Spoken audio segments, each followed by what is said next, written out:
Hey guys, it's Peter from Bear Bull Traders.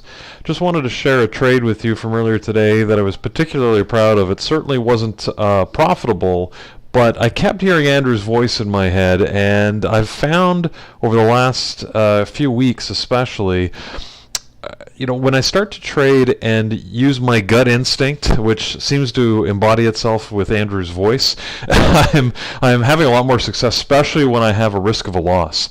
So in this case, I entered a trade for PayPal.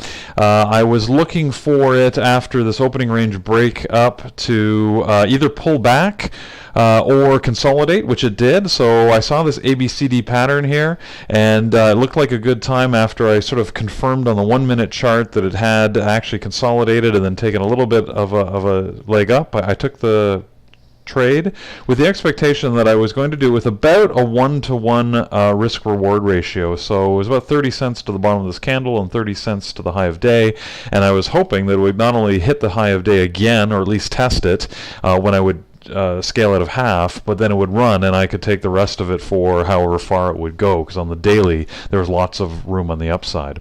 But as you can see, what happened is this was basically the high of day. It never got back to that level for the entire day.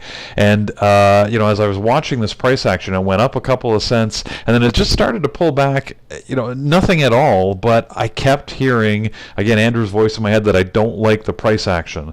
What I'm seeing in level 2 was just not sitting with me. I can't quantify it other than I wasn't seeing the big orders I was expecting that would confirm a run up. The volume was staying relatively flat, and I made the decision to get out knowing that I could have been sacrificing the gains, but as it turns out, it dropped, and it turned out to be the exact decision that I should have made. So it's happened quite a few times, I said, over the last few weeks, and I wish I could help, tell you here's the things that you need to look for, but I stick to my rules as long as I'm playing within the rules. And to me, that means I don't go past my stop loss, but if I want to stop it out within that stop loss because it doesn't feel right, do it. More times than not, I'm correct, and that's something I've observed Andrew do many times. Like, he'll say, "Oh, I'll let it run to VWAP," or whatever he'll do, but he doesn't, right? He cuts it very quickly, and then he goes back in when the opportunity presents. In the case of PayPal, that opportunity never presented, and I did not trade this again for the rest of the day.